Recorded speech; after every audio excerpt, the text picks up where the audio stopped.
Let's hope the guys that are hunting left, because it's my turn now.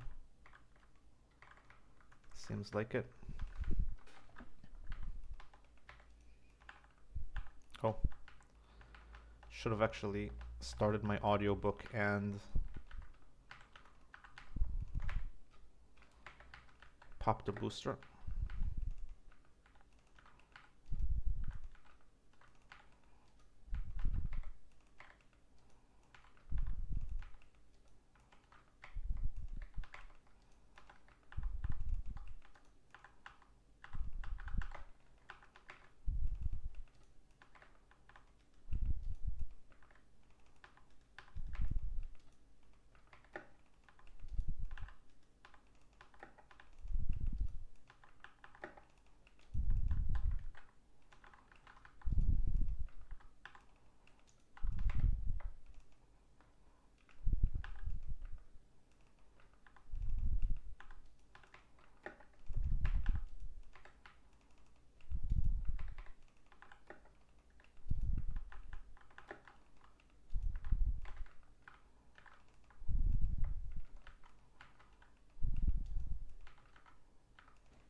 Okay.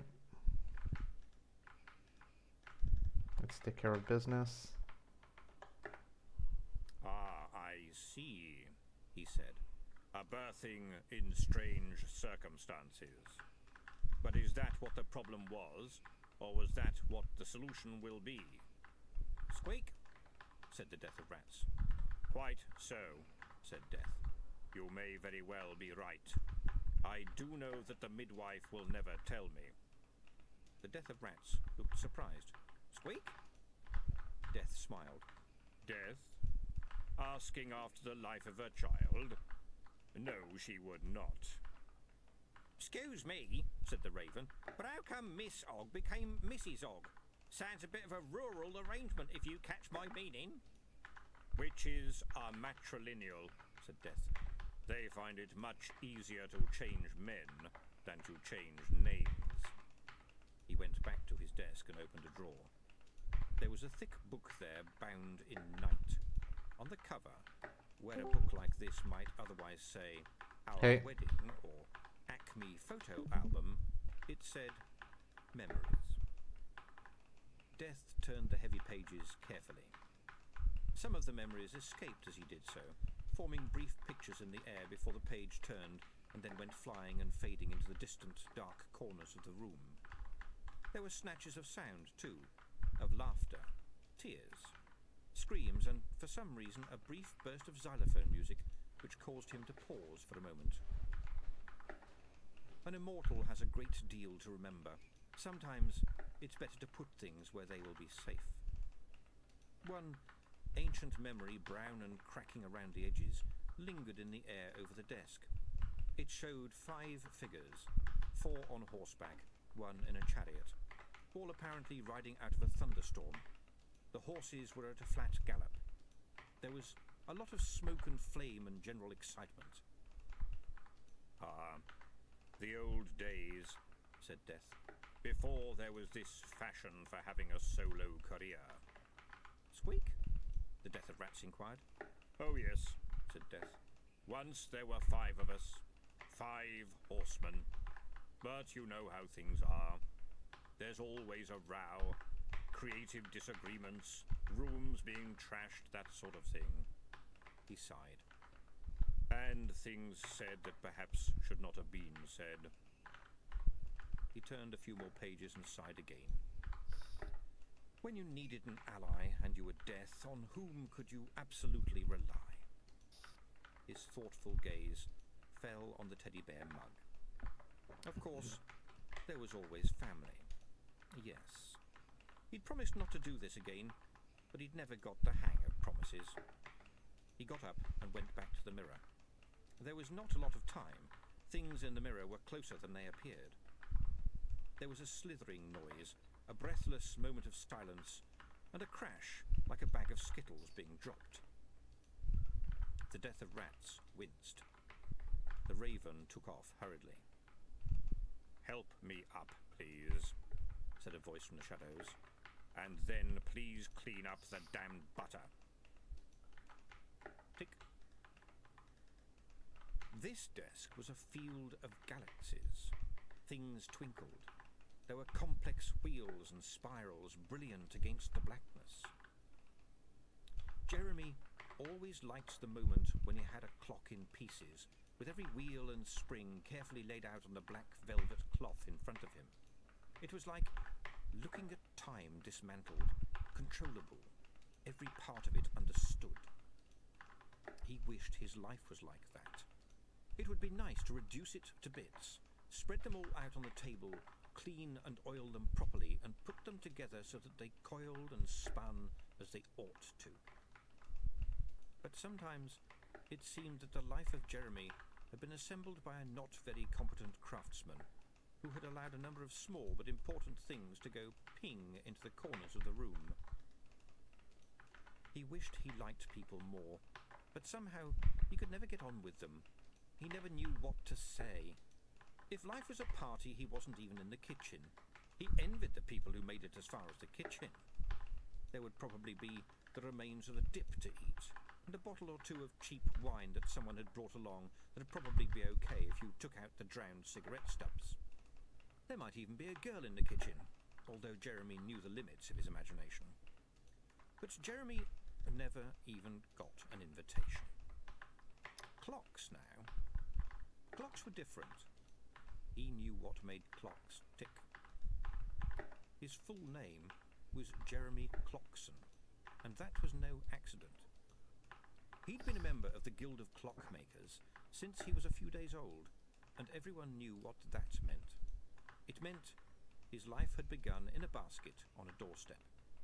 Everyone knew how it worked. All the guilds took in the foundlings that arrived with the morning milk.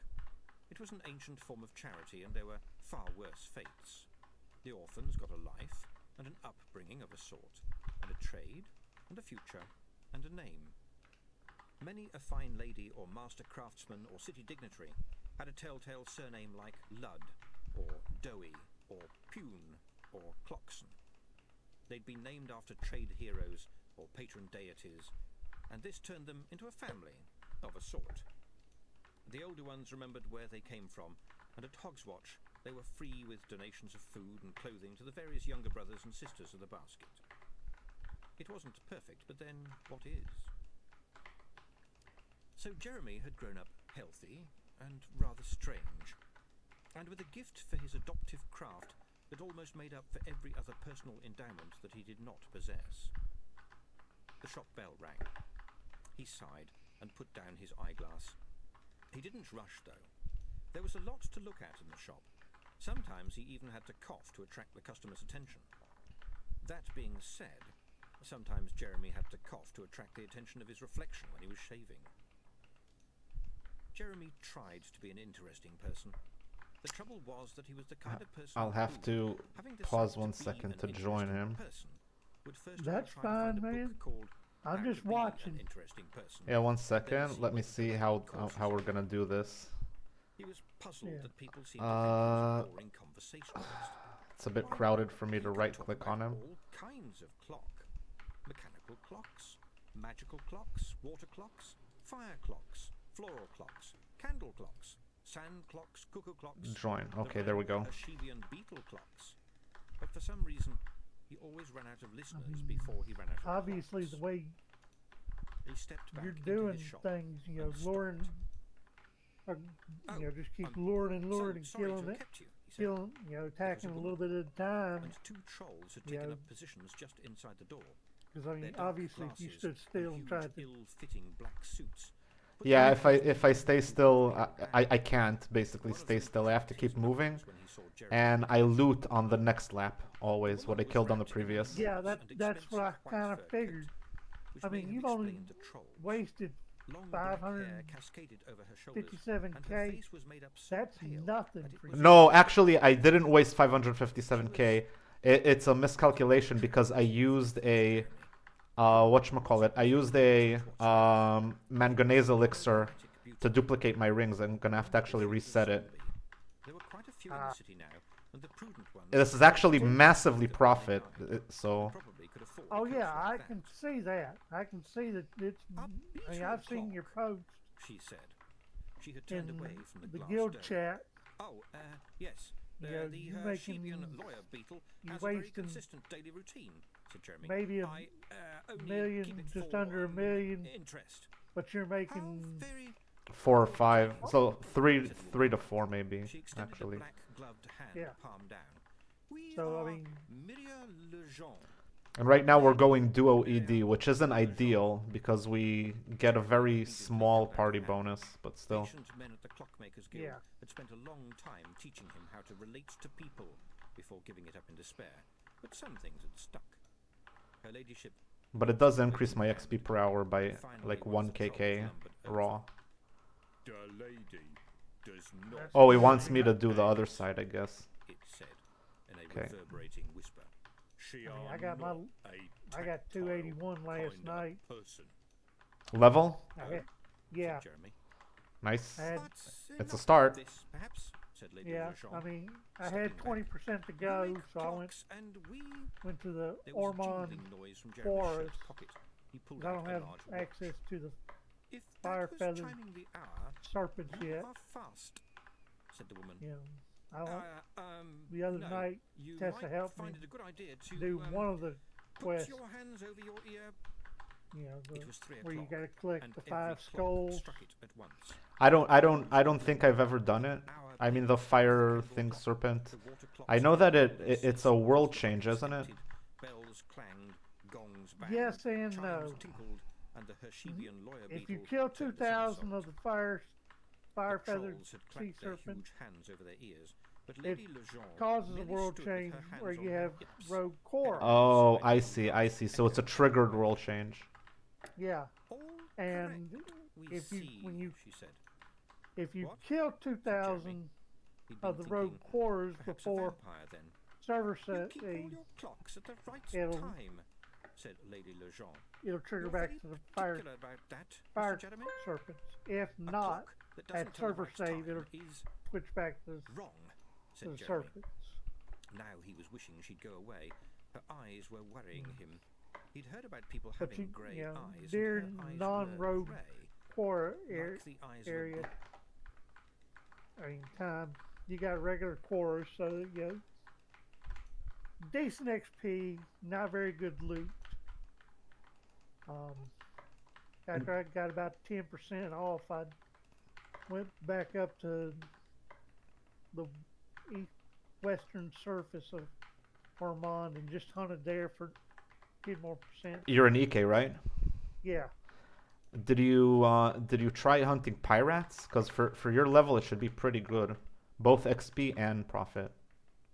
I have tried before, but them little bastards running away piss me off. Well, you have ranged Exeta for that. You can control them. You just have to cast it every turn. Yeah, I'm gonna try it tomorrow. Maybe. You have to keep spamming that ranged Exeta. That's your tool there that you use to make them stop running away. And it does work. I mean, you just have to get used to spamming it non-stop constantly. Well, I'm spamming them with challenge. It's just you know, when they get so far away, and I'm trying to, you know, get myself lined up to where I could use that throw that pulls them to me, you know, and I got the ones that don't run fucking hitting on me at the same time too. I'm trying. It's just Well, you can aim the ranged Exeta on whatever creature you want. It targets the enemy that you're aiming at. So you just have to change your target to the enemy that's far away from you that you want to pull. Then you use it, and it pulls him and everything that is on the way to him, kind of. and then use regular challenge to keep them there. You don't have to, really. You could just use the ranged one, and that's it. Actually, it's probably better to use the ranged one, because you have a limit on how many enemies you can chain together. So you probably have to use it every turn just to make it work. But you don't really need challenge to make them stop running away. The ranged one works good enough, and the ones that come to you don't usually run away, I think. They don't usually, or if they do, they run, you know, 1 or 2 square meters. That's about it. They don't like the other ones far away. It's just, it's annoying. You know, I don't like them.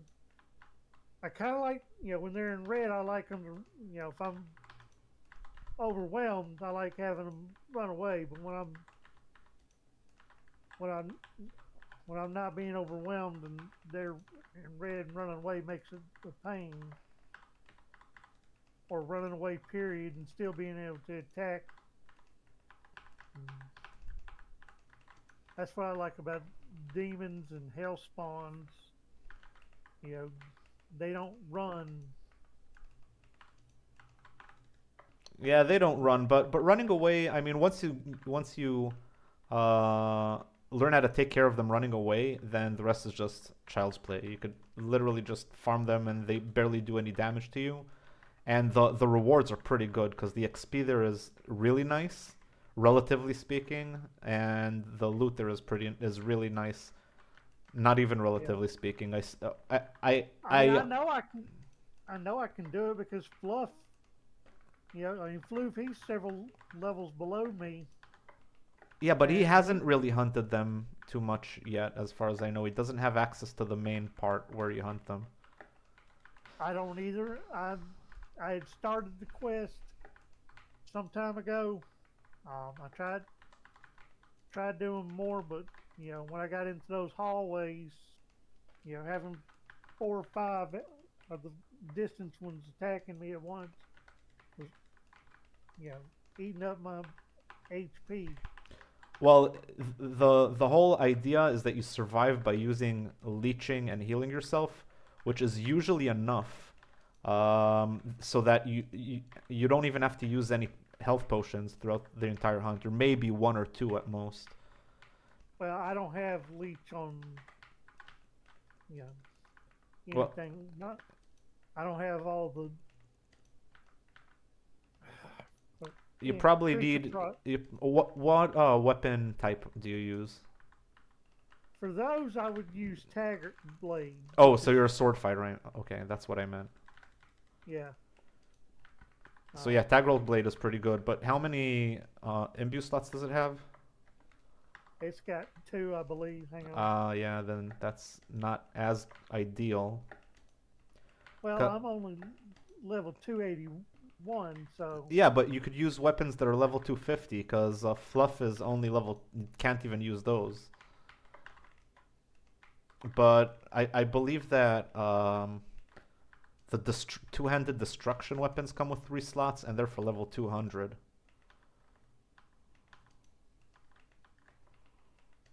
Yeah, I got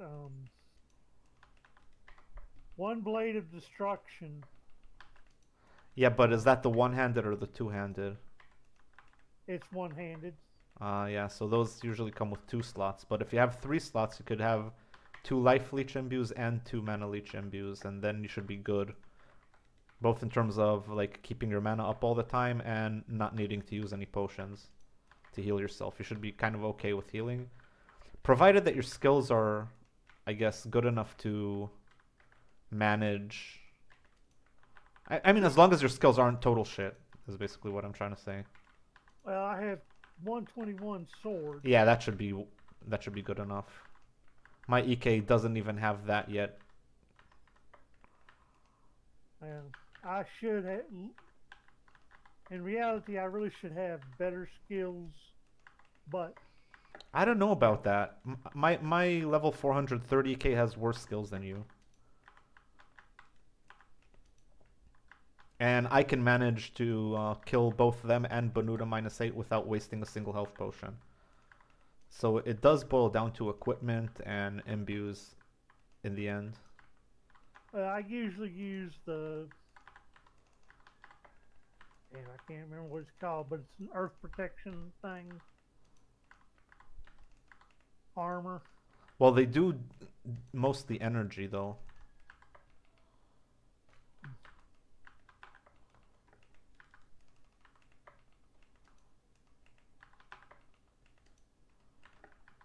Damn, I peed 5 minutes ago and 5 minutes before that, and I have to pee again. I don't know what's wrong with me. Yeah, that problem sometimes.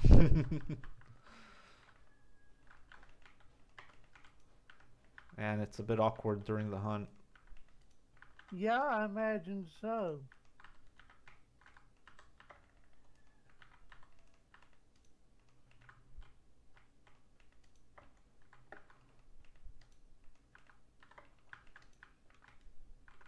I'm gonna run ahead and pull these guys out.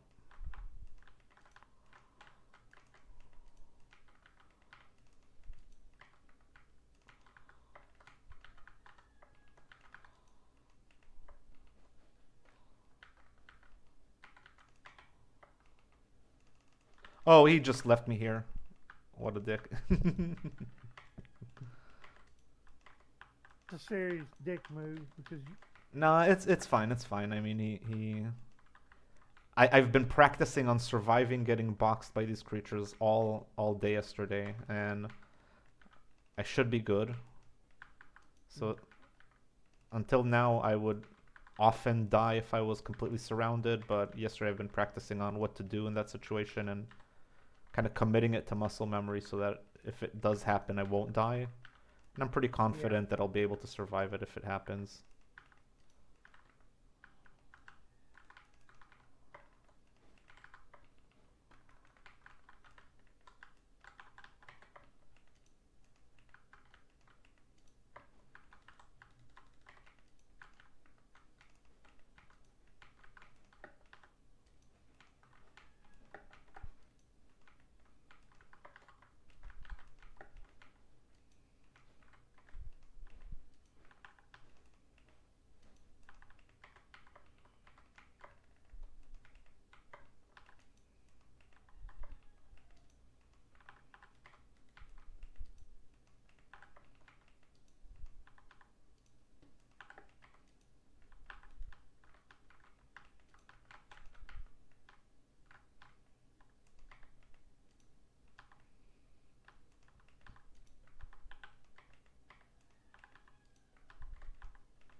Yeah, 61k waste, almost 500k profit. And it's not even really 500k profit because he's also looting, so it's, I guess, 500 on average profit. yeah, I mean that's not bad. Nope, not for 13 minutes.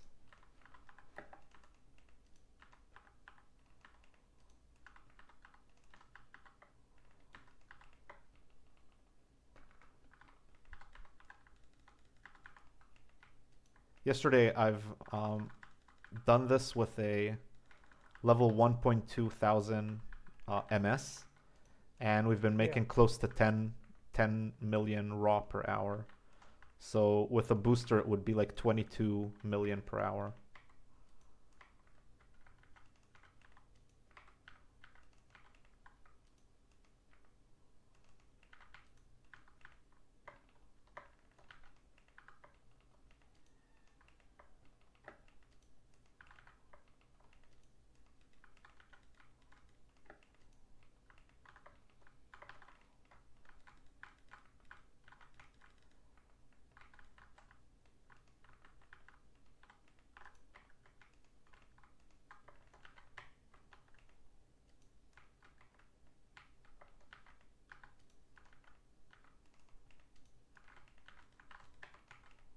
I damn sure can't afford the Eldridge Claymore.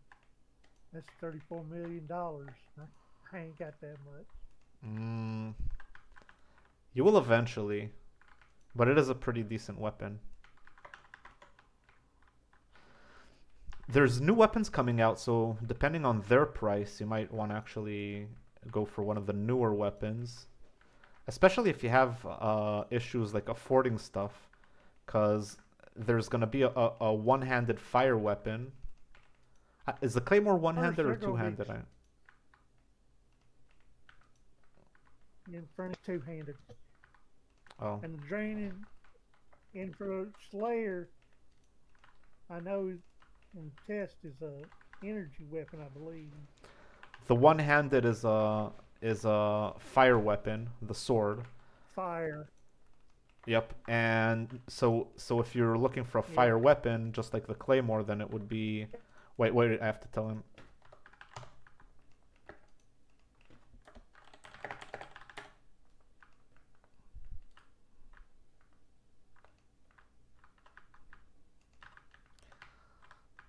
Yeah, I'll be right back.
I'm also going to need to open my laptop so I could track the Twitch stream and add the other druid to CO, which is actually kind of funny.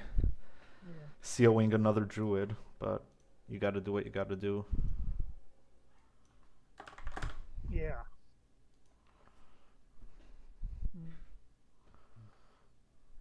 The Lion Longsword is 270. Yeah, level 270 and 1.3 million, but it only has 2 empty slots. It doesn't have 3 because it's one.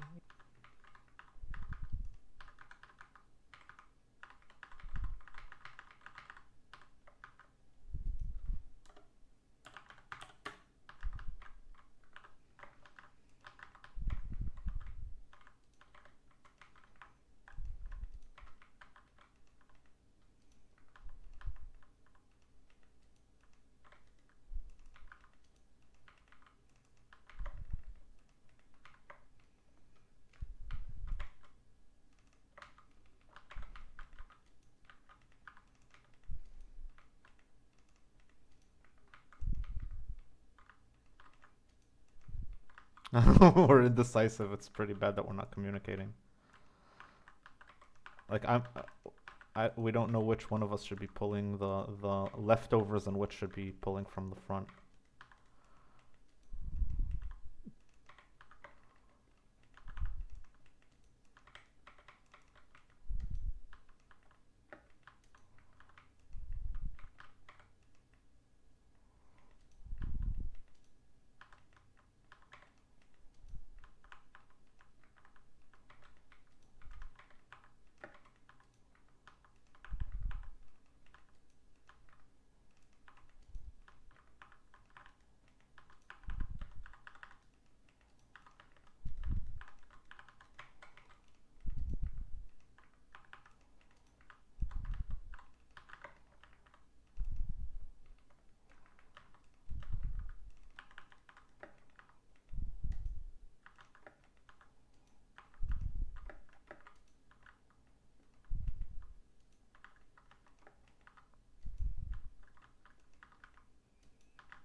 Alright, I'm gonna go try and loot some energy soils from energy elements and Ederon.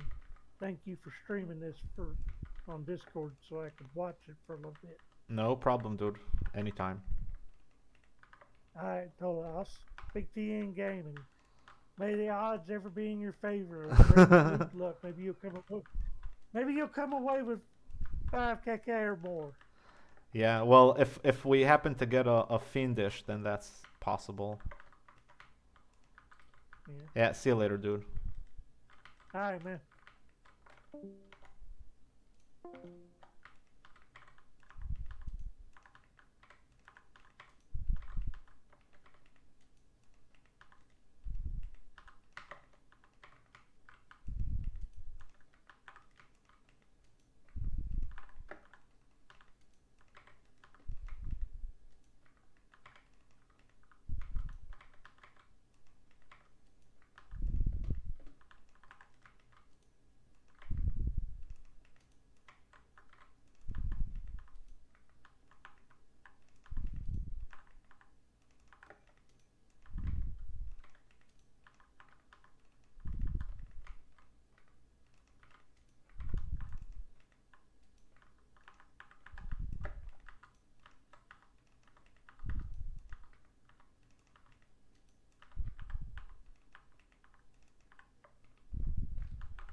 Person, but she was clearly looking at him and through him.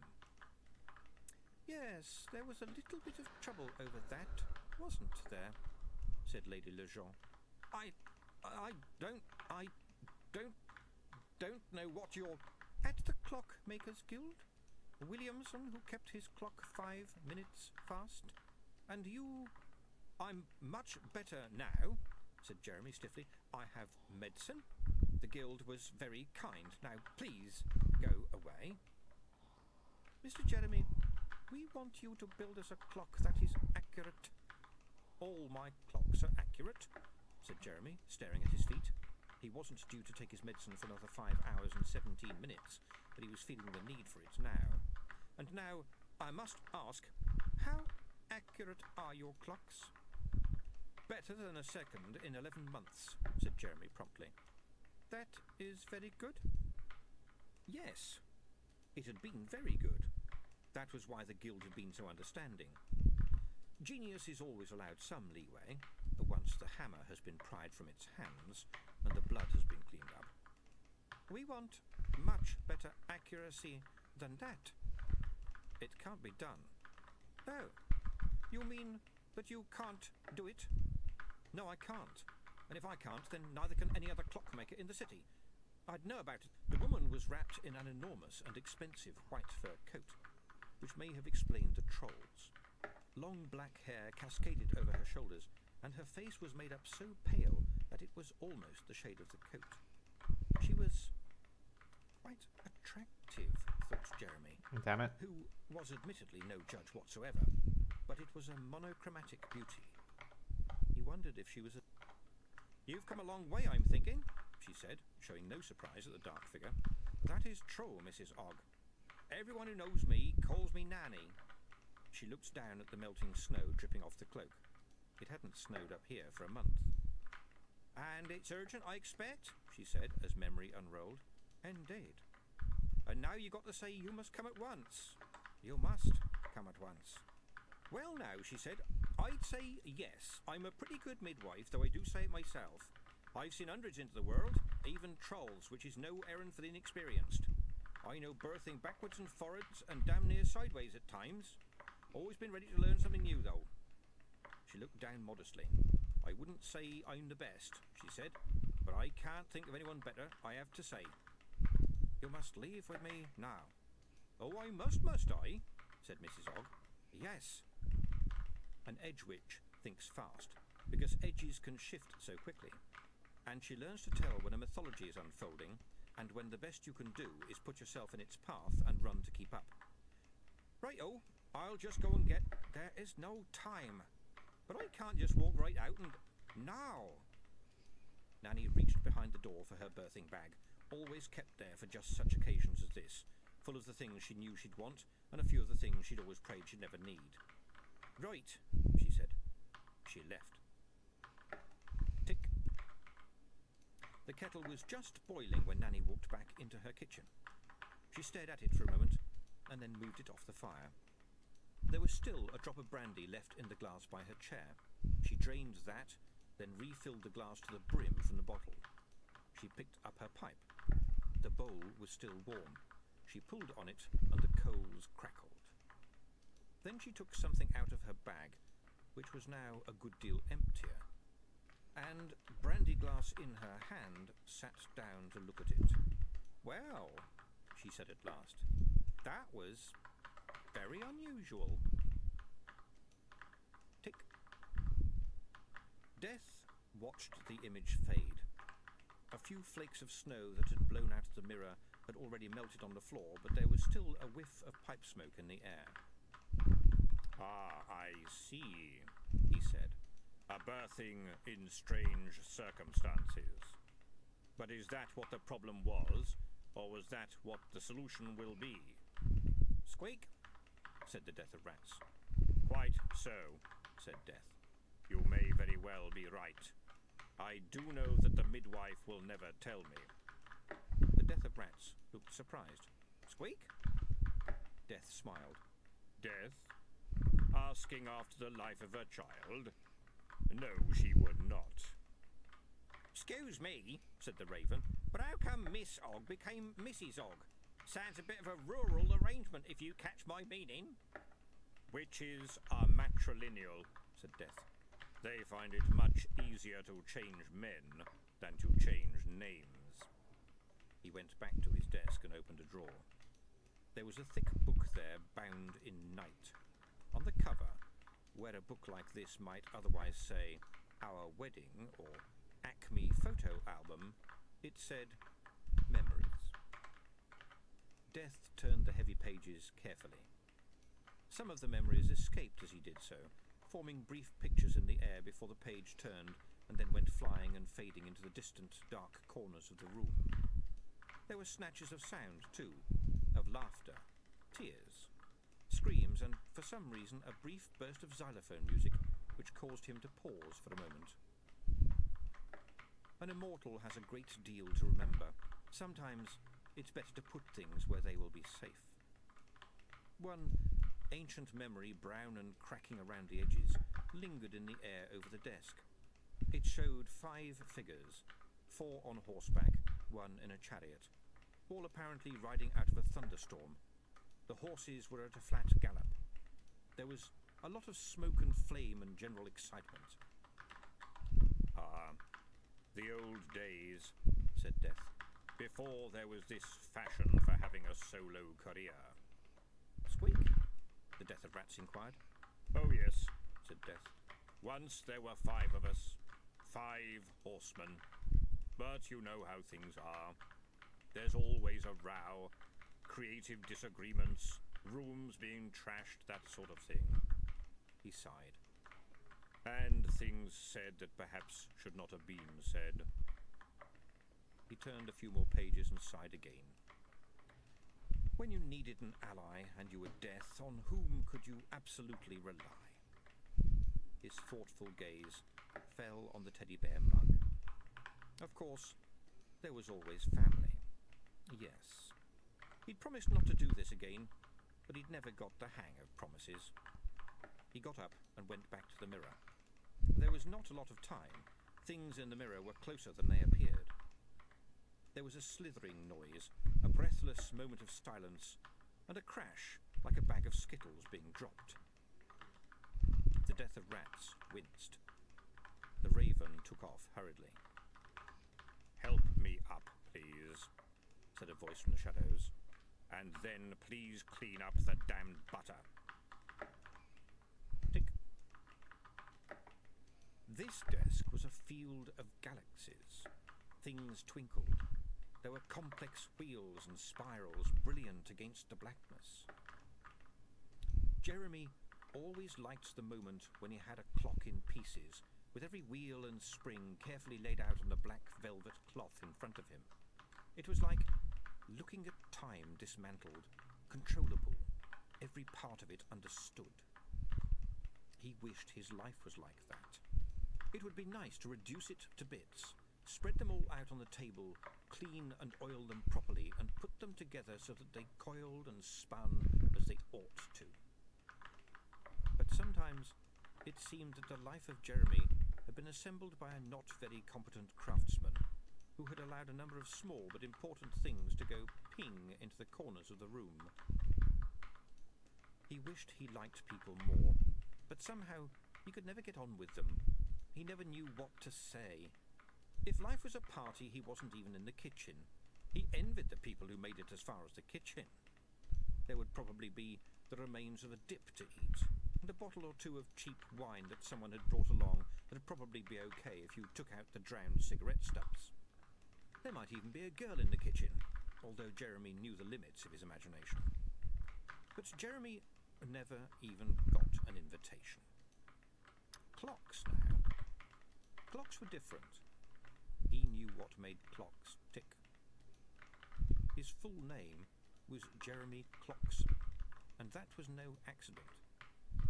He'd been a member of the Guild of Clockmakers since he was a few days old, and everyone knew what that meant. It meant his life had begun in a basket on a doorstep. Everyone knew how it worked. All the guilds took in the foundlings that arrived with the morning milk. It was an ancient form of charity, and there were far worse fates. The orphans got a life, and an upbringing of a sort, and a trade, and a future, and a name. Many a fine lady or master craftsman or city dignitary had a telltale surname like Ludd, or Dowie, or Pune, or Clockson. They'd been named after trade heroes or patron deities, and this turned them into a family, of a sort. The older ones remembered where they came from, and at Hogswatch they were free with donations of food and clothing to the various younger brothers and sisters of the basket. It wasn't perfect, but then what is? So Jeremy had grown up healthy and rather strange, and with a gift for his adoptive craft that almost made up for every other personal endowment that he did not possess. The shop bell rang. He sighed and put down his eyeglass. He didn't rush, though. There was a lot to look at in the shop. Sometimes he even had to cough to attract the customer's attention. That being said, sometimes Jeremy had to cough to attract the attention of his reflection when he was shaving. Jeremy tried to be an interesting person. The trouble was that he was the kind of person who, having decided to be an interesting person, would first of all try to find a book called How to Be an Interesting Person, and then see whether there were any courses available. He was puzzled that people seemed to think he was a boring conversationalist. Why, he could talk about all kinds of clock. Mechanical clocks, magical clocks, water clocks, fire clocks, floral clocks, candle clocks, sand clocks, cuckoo clocks, the rare Herschebian beetle clocks. But for some reason, he always ran out of listeners before he ran out of clocks. He stepped back into his shop and stopped. "Oh, I'm so sorry to have kept you," he said. It was a woman, and two trolls had taken up positions just inside the door. Their dark glasses and huge, ill-fitting black suits put them down as people who put people down. One of them cracked his knuckles when he saw Jeremy looking at him. The woman was wrapped in an enormous and expensive white fur coat, which may have explained the trolls. Long black hair cascaded over her shoulders, and her face was made up so pale that it was almost the shade of the coat. She was quite attractive, thought Jeremy, who was admittedly no judge whatsoever, but it was a monochromatic beauty. He wondered if she was a zombie. There were quite a few in the city now, and the prudent ones had taken it with them when they died, and probably could afford a coat like that. "A beetle clock," she said. She had turned away from the glass dome. "Oh, yes. The Herschebian lawyer beetle has a very consistent daily routine," said Jeremy. "I, only keep it for, interest." "How very organic," said the woman. She extended a black-gloved hand, palm down. "We are Miria Lejean. Lady Miria Lejean." Jeremy obediently held out a hand. Patient men at the Clockmakers Guild had spent a long time teaching him how to relate to people before giving it up in despair, but some things had stuck. Her ladyship looked at the waiting hand. Finally, one of the trolls lumbered over. "The lady does not shake hands," it said in a reverberating whisper. "She are not a tactile kind of person." "Oh?" said Jeremy. "But enough of this, perhaps," said Lady Lejean, stepping back. "You make clocks, and we—" There was a jingling noise from Jeremy's shirt pocket. He pulled out a large watch. "If that was chiming the hour, you are fast," said the woman. No. You might find it a good idea to, put your hands over your ear." It was 3 o'clock, and every clock struck it at once. Cuckoos cuckooed, the hour pins fell out of the candle clock, the water clocks gurgled and seesawed as the buckets emptied, bells clanged, gongs banged, chimes tinkled, and the Hershebian lawyer beetle turned a somersault. The trolls had clapped their huge hands over their ears, but Lady Lejean merely stood with her hands on her hips, head on one side until the last echo died away. "All correct, we see," she said. "What?" said Jeremy. He'd been thinking, perhaps a vampire then. "You keep all your clocks at the right time," said Lady Lejean. "You're very particular about that, Mr. Jeremy. A clock that doesn't tell the right time is wrong," said Jeremy. Now he was wishing she'd go away. Her eyes were worrying him. He'd heard about people having grey eyes, and her eyes were grey, like the eyes of a blind person, but she was clearly looking at him and through him. "Yes, there was a little bit of trouble over that, wasn't there?" said Lady Lejean. I don't know what you're—" "At the Clockmakers Guild? Williamson, who kept his clock 5 minutes fast? And you—" "I'm much better now," said Jeremy stiffly. "I have medicine. The guild was very kind. Now, please, go away." "Mr. Jeremy, we want you to build us a clock that is accurate." "All my clocks are accurate," said Jeremy, staring at his feet. He wasn't due to take his medicine for another 5 hours and 17 minutes, but he was feeling the need for it now. "And now, I must ask, how accurate are your clocks?" "Better than a second in 11 months, said Jeremy promptly. "That is very good?" Yes, it had been very good. That was why the guild had been so understanding. Genius is always allowed some leeway, once the hammer has been pried from its hands and the blood has been cleaned up. "We want much better accuracy than that." "It can't be done."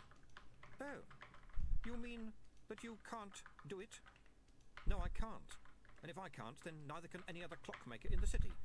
I'd know about it if they could." "So proud, are you sure?"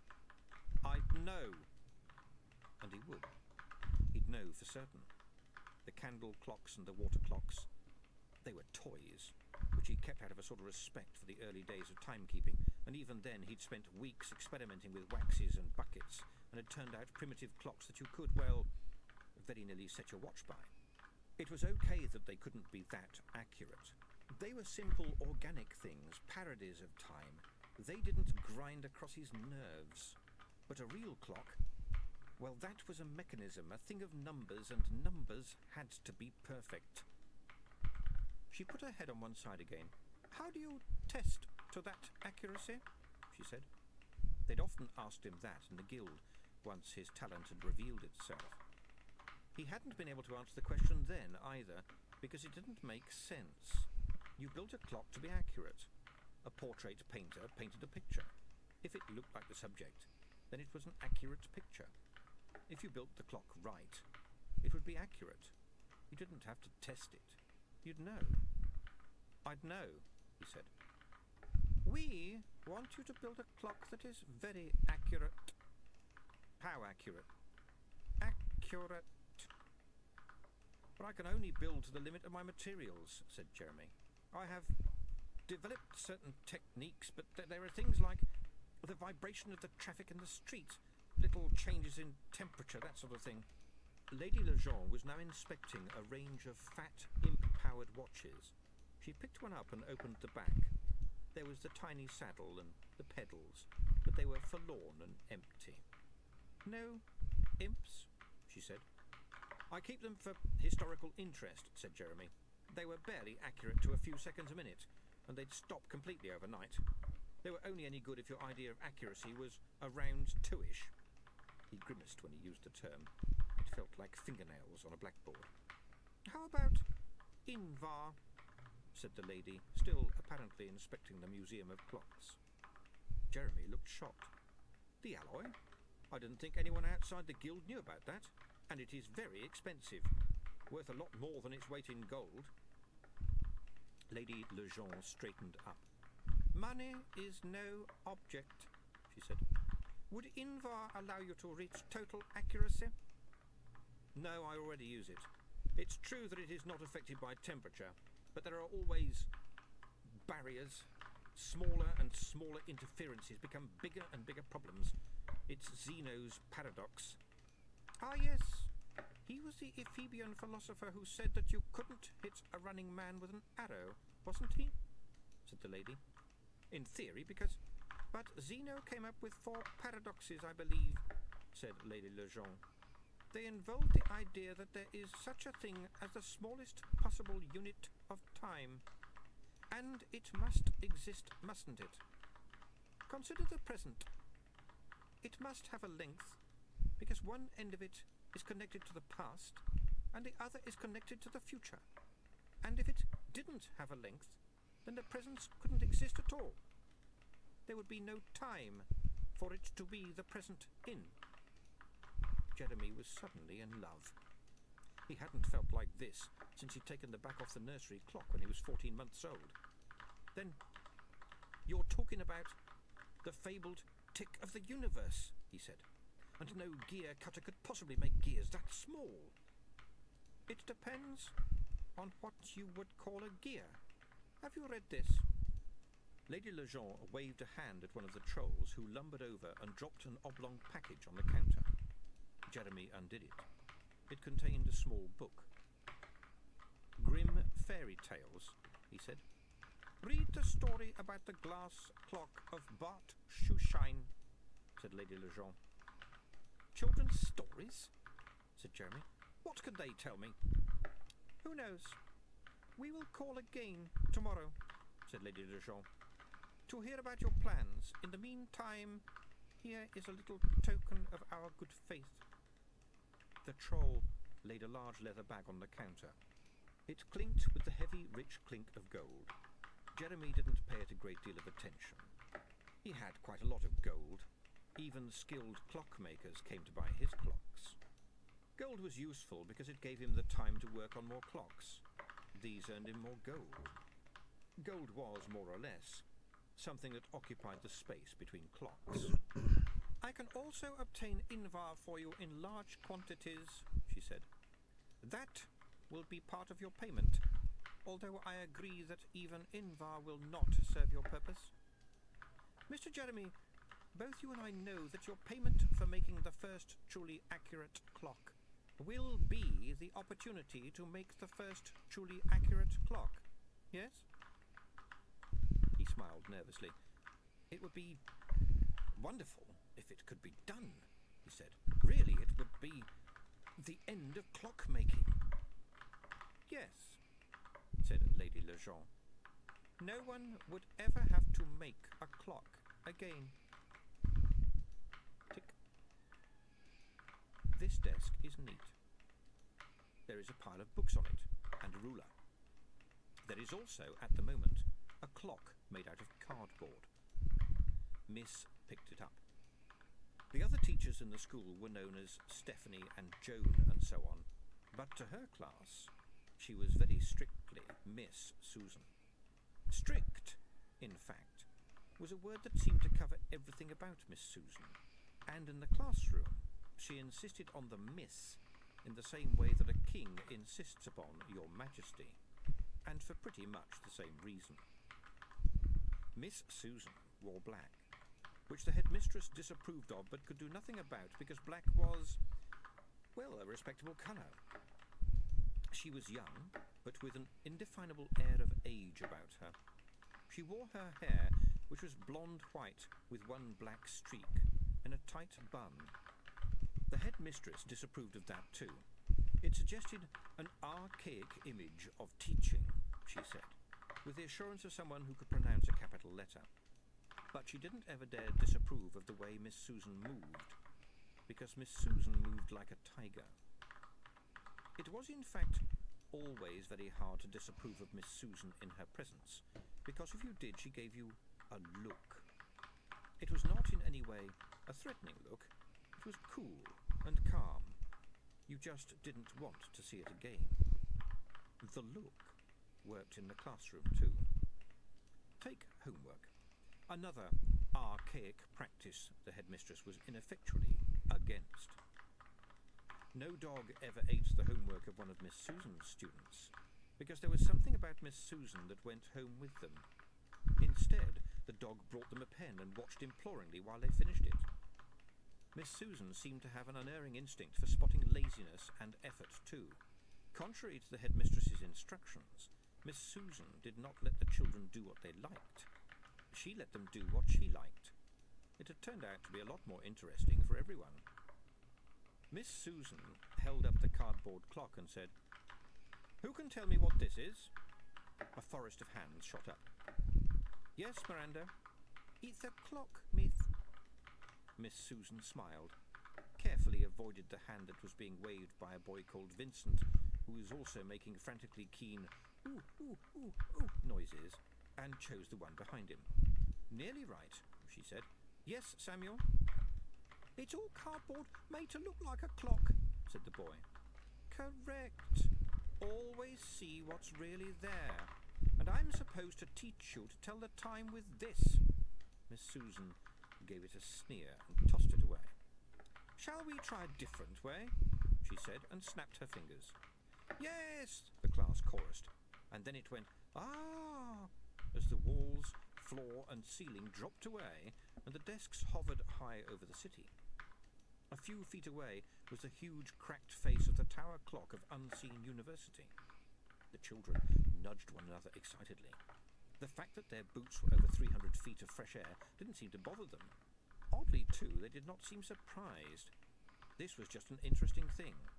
They acted like connoisseurs who had seen other interesting things. You did, when you were in Miss Susan's class. "Now, Melanie," said Miss Susan as a pigeon landed on her desk, "the big hand is on the 12, and the enormous hand is nearly on the 10, so it's..." Vincent's hand shot up. "Ooh, miss, ooh, ooh." "Nearly 12 o'clock, Melanie managed. "Well done, but here..." The air blurred. Now the desks, still in perfect formation, were firmly on the cobbles of a plaza in a different city. So was the classroom. There were the cupboards, and the nature table, and the blackboard. But the walls had vanished. No one in the plaza paid the visitors any attention, but oddly, no one tried to walk into them either. The air was warmer and smelled of sea and swamp. "Anyone know where this is?" said Miss Susan. "Oh, me, miss, oh, oh." Vincent could only stretch his body taller if his feet left the ground. "How about you, Penelope?" said Miss Susan. "Oh, miss," said a deflated Vincent. Penelope, who was beautiful, docile, and frankly dim, looked around at the thronged square and the whitewashed, awning-hung buildings with an expression close to panic. "We came here in geography last week," said Miss Susan. "Cities surrounded by swamps, on the Vieux River, famous cookery, lots of seafood." Penelope's exquisite brow creased. The pigeon on Miss Susan's desk fluttered down and joined the other pigeons prospecting for scraps amongst the flagstones, cooing gently to the others in pigeon. Aware that a lot could happen while people waited for Penelope to complete a thought process, Miss Susan waved at a clock on a shop across the square and said, "And who can tell me the time here in Genua, please?" "Oh, miss, oh!" A boy called Gordon cautiously admitted that it might be 3 o'clock, to the audible disappointment of the inflatable Vincent. "That's right," said Miss Susan. "Can anyone tell me why it's 3 o'clock in Genua, while it's 12 o'clock in Ankh-Morpork?" There was no avoiding it this time. If Vincent's hand had gone up any faster, it would have fried by air friction. "Yes, Vincent." "Oh, miss, speed of light, miss. It goes at 600 miles an hour, and at the moment the sun's rising on the rim near Genua, so 12 o'clock takes 3 hours to get to us, miss." Miss Susan sighed. "Very good, Vincent," she said, and stood up. Every eye in the room watched her as she crossed over to the stationery cupboard. It seemed to have travelled with them, and now, if there had been anyone to note such things, they might have seen faint lines in the air that denoted walls and windows and doors. And if they were intelligent observers, they'd have said, "So, this classroom is in some way still in Ankh-Morpork and also in Genua, is it? Is this a trick? Is this real? Is it imagination? Or is it that, to this particular teacher, there is not much of a difference?" The inside of the cupboard was also present, and it was in that shadowy, paper-smelling recess that she kept the stars. There were gold stars and silver stars. 1 gold star was worth 3 silver ones. The headmistress disapproved of these as well. She said they encouraged competitiveness. Miss Susan said that was the point, and the headmistress scuttled away before she got a look. Silver stars weren't awarded frequently, and gold stars happened less than once a fortnight, and were vied for accordingly. Right now, Miss Susan selected a silver star. Pretty soon, Vincent the Keen would have a galaxy of his very own. To give him his due, he was quite uninterested in which kind of star he got. Quantity, that was what he liked. Miss Susan had privately marked him down as boy most likely to be killed one day by his wife. She walked back to her desk and laid the star, tantalizingly, in front of her. "And an extra special question," she said with a hint of malice. "Does that mean it's then there, when it's now here?" The hand slowed halfway in its rise. "Oh," Vincent began, and then stopped. "Doesn't make sense, miss." "Questions don't have to make sense, Vincent," said Miss Susan, "but answers do." There was a kind of sigh from Penelope. To Miss Susan's surprise, the face which one day would surely cause her father to have to hire bodyguards was emerging from its normal, happy daydream and wrapping itself around an answer. Her alabaster hand was rising too. The class watched expectantly. "Yes, Penelope." Yes? It's always now everywhere, miss." "Exactly right. Well done. All right, Vincent, you can have the silver star. And for you, Penelope..." Miss Susan went back to the cupboard of stars. Getting Penelope to step off her cloud long enough even to answer a question was worth a star, but a deep philosophical statement had to make it a gold one. "I want you all to open your notebooks and write down what Penelope just told us," she said brightly as she sat down. And then she saw the inkwell on her desk beginning to rise like Penelope's hand. It was a ceramic pot made to drop neatly into a round hole in the woodwork. It came up smoothly and turned out to be balanced on the cheerful skull of the death of rats. It winked one blue glowing eye socket at Miss Susan. With quick little movements, not even looking down, she whisked the inkwell aside with one hand and reached for a thick volume of stories with the other. She brought it down so hard on the hole that blue-black ink splashed onto the cobbles. Then she raised the desk lid and peeped inside. There was, of course, nothing there, at least nothing macabre, unless you counted the piece of chocolate, half gnawed by rat teeth, and a note in heavy Gothic lettering saying, "See me, and signed by a very familiar Alpha and Omega symbol and the word grandfather. Susan picked up the note and screwed it into a ball, aware that she was trembling with rage. How dare he?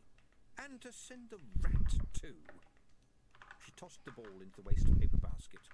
She never missed. Sometimes the basket moved in order to ensure that this was the case. And now we'll go and see what the time is in Clatch, she told the watching children. On the desk, the book had fallen open at a certain page, and later on it would be story time. And Miss Susan would wonder too late why the book had been left on her desk when she had never even seen it before. And a splash of blue-black ink would stay on the cobbles of the square in Genua until the evening rainstorm washed it away. Tick.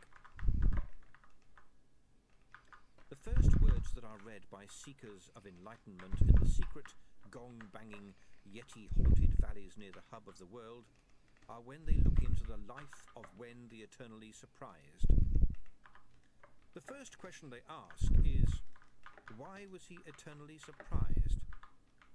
And they are told, Wen considered the nature of time and understood that the universe is, instant by instant, recreated anew.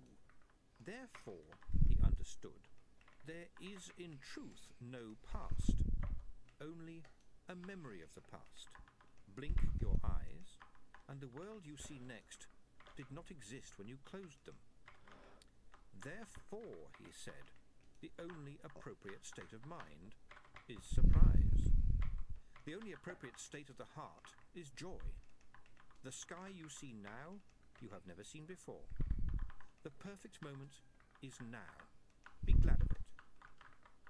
The first words read by the young Lute Tse when he sought perplexity in the dark, teeming, rain-soaked city of Ankh-Morpork were, rooms for rent, very reasonable, and he was glad of it. Tick. Where there is suitable country for grain, people farm. They know the taste of good soil, they grow grain. Where there is good steel country, furnaces turn the sky to sunset red all night. The hammers never stop. They make steel. There is coal country, and beef country, and grass country. The world is full of countries where one thing shapes the land and the people. And up here in the high valleys around the hub of the world, where the snow is never far away, this is enlightenment country. Here are people who know that there is no steel, only the idea of steel. But they still use forks, or at least the idea of forks. There may, as the philosopher says, be no spoon, although this begs the question of why there is the idea of soup. They give names to new things, and things that don't exist. They seek the essence of being and the nature of the soul. They make wisdom. Temples command every glacier-headed valley, where there are particles of ice in the wind even at the height of summer. There are the listening monks, seeking to discern within the hubbub of the world the faint echoes of the sounds that set the universe in motion. There are the Brothers of Cool, a reserved and secretive sect which believes that only through ultimate coolness can the universe be comprehended, and that black works with everything, and that chrome will never truly go out of style. In their vertiginous temple, crisscrossed with tightropes, the balancing monks test the tension of the world, and then set out on long, perilous journeys to restore its equilibrium. Their work may be seen on high mountains and isolated islets. They are small, brass weights, none of them bigger than a fist. They work. Well, obviously they work. The world has not tipped up yet. And in the highest, greenest, airiest valley of all, where apricots are grown and the streams have floating ice in them even on the hottest day, is the monastery of Oi Dong and the fighting monks of the Order of Wen. The other sects call them the History Monks. Not much is known about what they do. although some have remarked on the strange fact that it is always a wonderful spring day in the little valley, and the cherry trees are always in bloom. The rumour is that the monks have some kind of duty to see that tomorrow happens according to some mystic plan devised by some man who kept on being surprised. In fact, for some time now, and it would be impossible and ridiculous to say how long, the truth has been stranger and more dangerous. The job of the history monks is to see that tomorrow happens at all. The Master of Novices met with Rin Po, chief acolyte to the abbot. At the moment, at least, the position of chief acolyte was a very important post. In his current condition, the abbot needed many things done for him, and his attention span was low. In circumstances like this, there is always someone willing to carry the load. There are Rin Pos everywhere. "It's lad again," said the Master of Novices. "Oh dear, surely one naughty child can't trouble you." "One ordinary naughty child? No. Where is this one from?" "Master Soto sent him. You know, of our Ankh-Morpork section? He found him in the city. The boy has a natural talent, I understand," said Rin Po. The Master of Novices looked shocked. "Talent? He is a wicked thief. He'd been apprenticed to the Guild of Thieves," he said. "Well, children sometimes steal. Beat them a little and they stop stealing. Basic education," said Rin Po. "Ah, there is a problem." "Yes." "He is very, very fast. Around him, things go missing. Little things, unimportant things. But even when he is watched closely, he is never seen to take them." "Then perhaps he does not."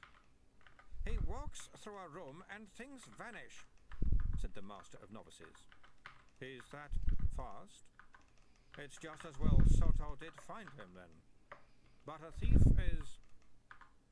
they turn up later in odd places," said the Master of Novices, apparently grudging the admission. "He does it out of mischief, I'm sure." The breeze blew the scent of cherry blossom across the terrace. "Look, I am used to disobedience," said the Master of Novices. "That is part of a novice's life. But he is also tardy." "Tardy?" "He turns up late for his lessons." "How can a pupil be tardy here?" "Mr. Ladd doesn't seem to care. Mr. Ladd seems to think he can do as he pleases. He is also smart." The acolyte nodded. "Ah, smart." The word had a very specific meaning here in the valley. A smart boy thought he knew more than his tutors and answered back, and interrupted. A smart boy was worse than a stupid one. "He does not accept discipline," said the acolyte. "Yesterday, when I was taking the class for temporal theory in the stone room, I caught him just staring at the wall, clearly not paying attention. But when I called out to him to answer the problem I'd chalked on the blackboard, knowing full well that he could not, he did so, instantly and correctly." "Well, you did say he was a smart boy." The Master of Novices looked embarrassed. "Except it was not the right problem.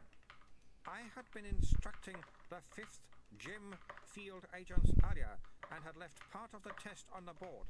An extremely complex phase space problem involving residual harmonics in N histories. None of them got it right.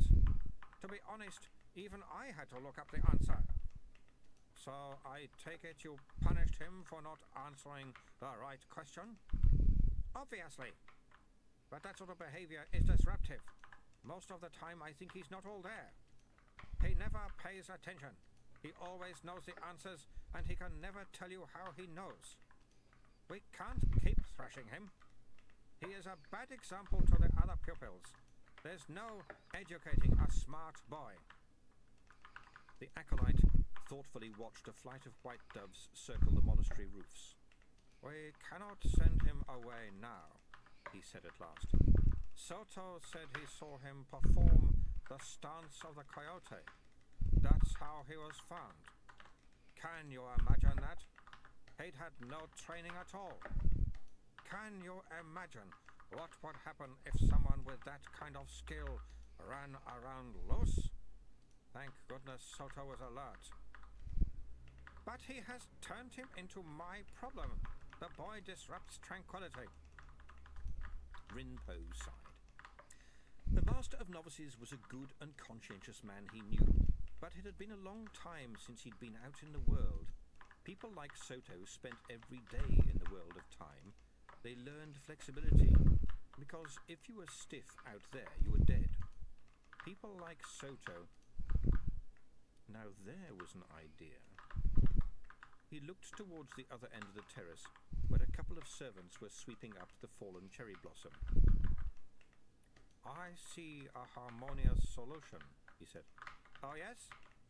An unusually talented boy like Lad needs a master, not the discipline of the schoolroom. Possibly, but... The Master of Novices followed Rinpo's gaze. Oh, he said, and he smiled in a way that was not entirely nice. It contained a certain anticipatory element, a hint that trouble might be in store for someone who, in his opinion, richly deserved it.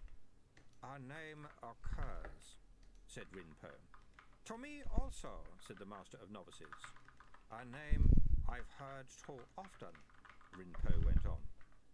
I suppose that either he will break the boy or the boy will break him, or it is always possible that they will break each other, the Master mused. So, in the patois of the world, said Rinpo, there is no actual downside. Would the abbot approve, though?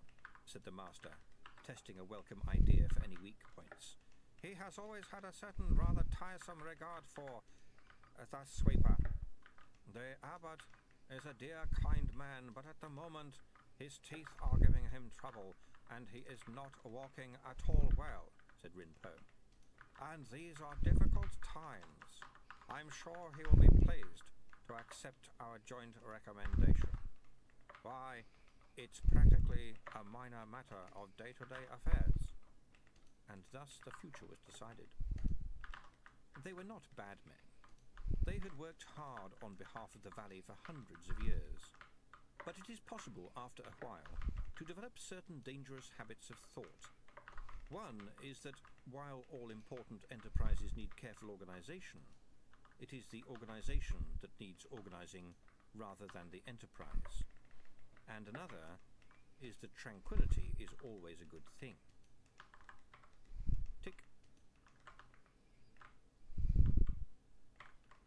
End of CD 1.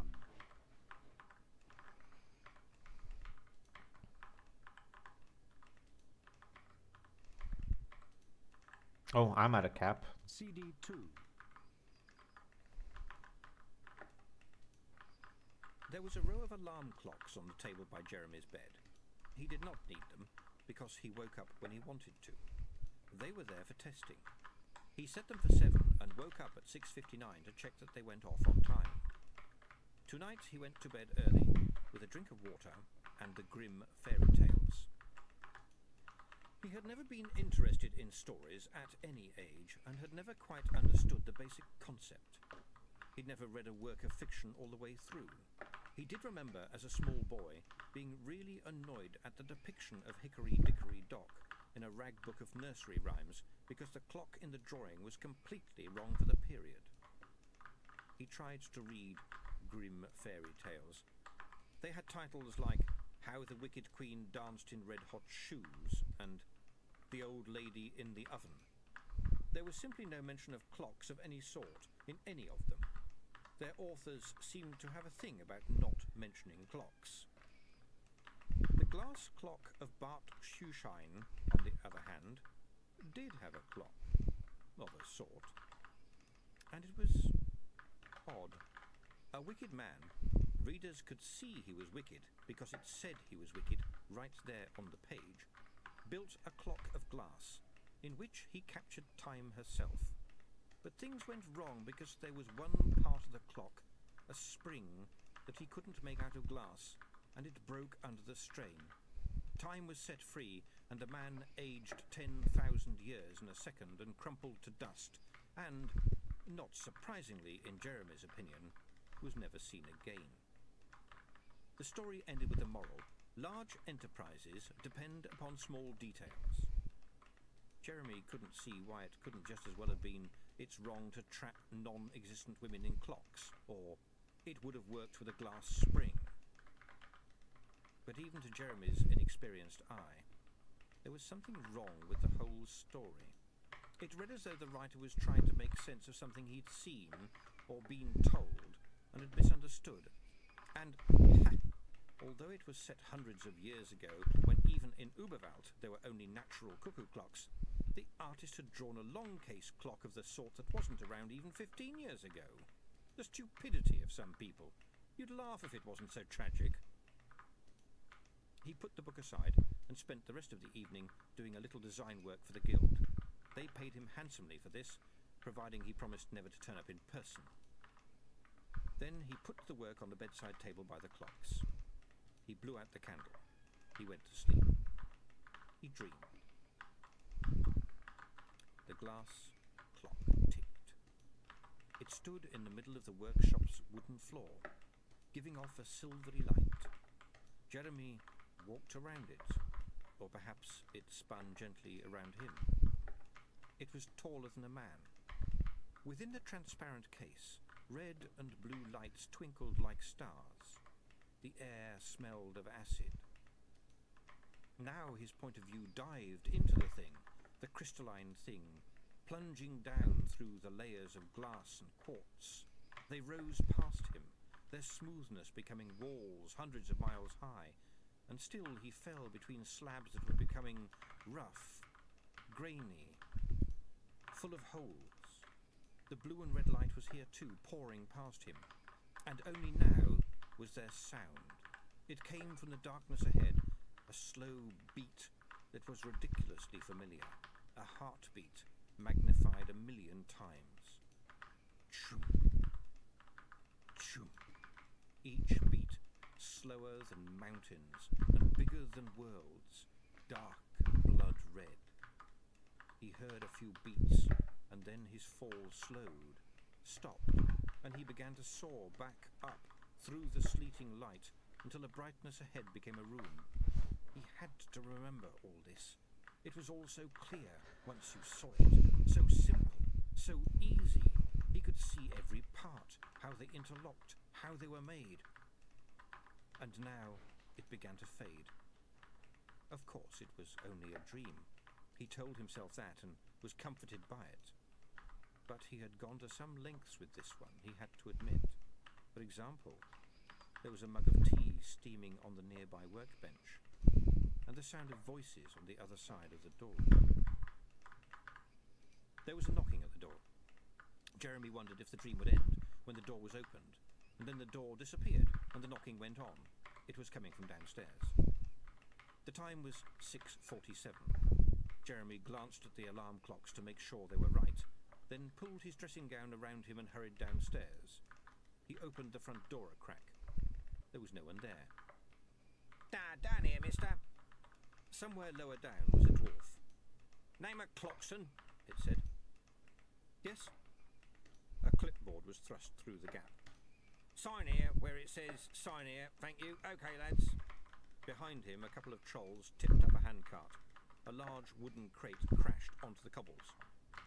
"What is this?" said Jeremy. "Express package," said the dwarf, taking the clipboard. "Come all the way from Uberwald. Must have cost someone a packet. Look at all them seals and stickers on it." "Can't you bring it in?" Jeremy began, but the cart was already moving off, with the merry jingle and tinkle of fragile items. It started to rain. Jeremy peered at the label on the crate. It was certainly addressed to him, in a neat round hand, and just above it was the seal with the double-headed bat of Uberwald. There was no other marking, except, near the bottom, and upside down, the words, "This side up." Then the crate started to swear. It was muffled, and in a foreign language, but all swearing has a certain international content. Hello? Said Jeremy. The crate rocked and landed on one of the long sides with extra cursing. There was some thumping from inside, some louder swearing, and the crate teetered upright again, with the alleged top the right way up. A piece of board slid aside, and a crowbar dropped out and onto the street with a clang. The voice that had lately been swearing said, "If you would be so good." Jeremy inserted the bar into a likely-looking crack and pulled. The crate sprang apart. He dropped the bar. There was a creature inside. "I don't know," it said, pulling bits of packing material off itself. 8 bloody days with no problems, and those idiots get it wrong on the doorstep. It nodded at Jeremy. "Good morning, sir. I suppose you are Mr. Jeremy?" "Yes, but..." "My name is Eagle, sir.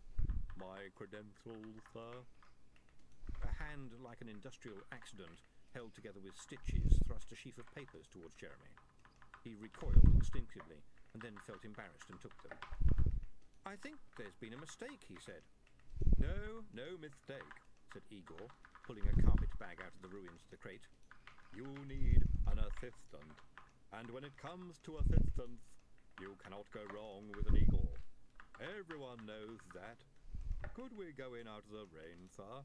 It's making my knees rust." "But I don't need an assistant," Jeremy began, but that was wrong, wasn't it? He just couldn't keep assistants.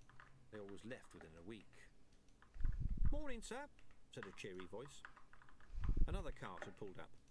This one was painted a gleaming hygienic white and was full of milk churns, and had Ronald Soak, Dairyman, painted on the side. Distracted, Jeremy looked up at the beaming face of Mr. Soak, who was holding a bottle of milk in each hand. "1 pint, Squire, as per usual, and perhaps another one if you've got company." Yes, thank you." "And the yoghurt is particularly fine this week, Squire," said Mr. Soak encouragingly. I think not, Mr. Soak. Need any eggs, cream, butter, buttermilk or cheese?" "Not as such, Mr. Soak." "Right you are then," said Mr. Soak, unabashed. "See you tomorrow then." Yes," said Jeremy, as the cart moved on. Mr. Soak was a friend, which in Jeremy's limited social vocabulary meant someone I speak to once or twice a week. He approved of the milkman because he was regular and punctual and had the bottles at the doorstep every morning on the stroke of 7 a.m. Goodbye," he said. He turned to Igor. "How did you know I needed..." He tried, but the strange man had gone indoors, and a frantic Jeremy tracked him down in the workshop. "Oh, yes, very nice," said Igor, who was taking it all in with the air of a connoisseur.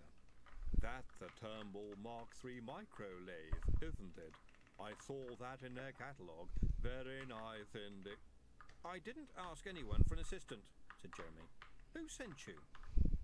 "We are Eagles, sir." "Yes, you said. Look, I don't..." "No, sir. We are Eagles, sir. The organisation, sir." "What organisation?" "For placements, sir. You see, sir, the thing is, an eagle often finds himself between masters, through no fault of his own, you see, and, on the other hand..." "You have 2 thumbs," breathed Jeremy, who had just noticed and couldn't stop himself. 2 on each hand. "Oh, yes, sir.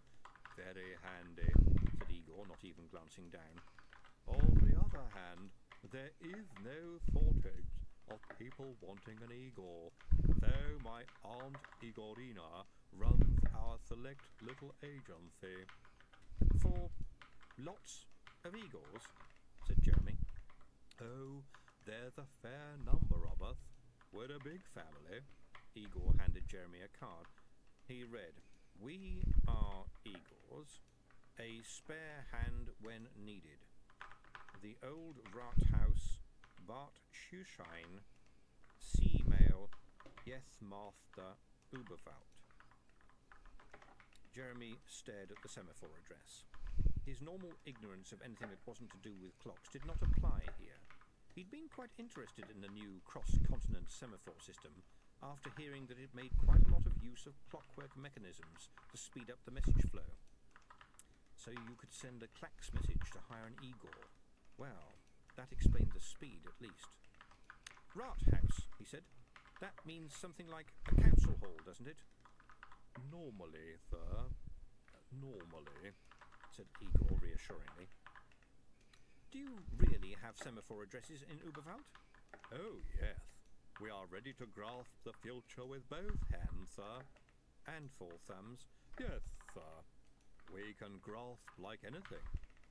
And then you mailed yourself here? Certainly, sir.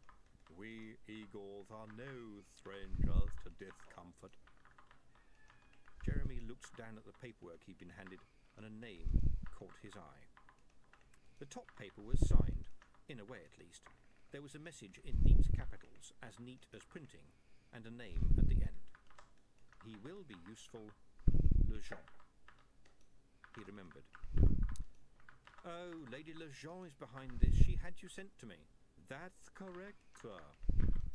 Feeling that Igor was expecting more of him, Jeremy made a show of reading through the rest of what turned out to be references. Some of them were written in what he could only hope was dried brown ink.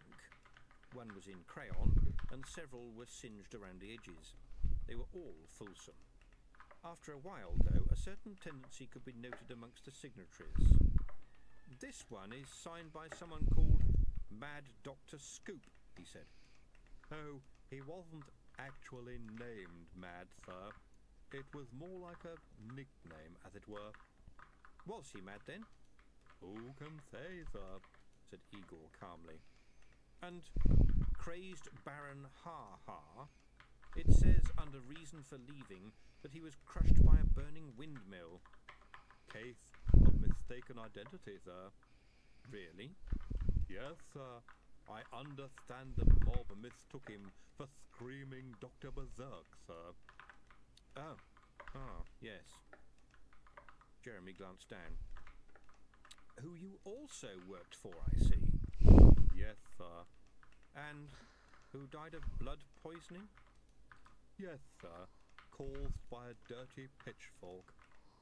And Nipsey the Impaler? Would you believe he ran a kebab shop, sir? Did he? Not conventionally, though, sir. You mean he was mad too? Ah, well, he did have his little ways, I must admit.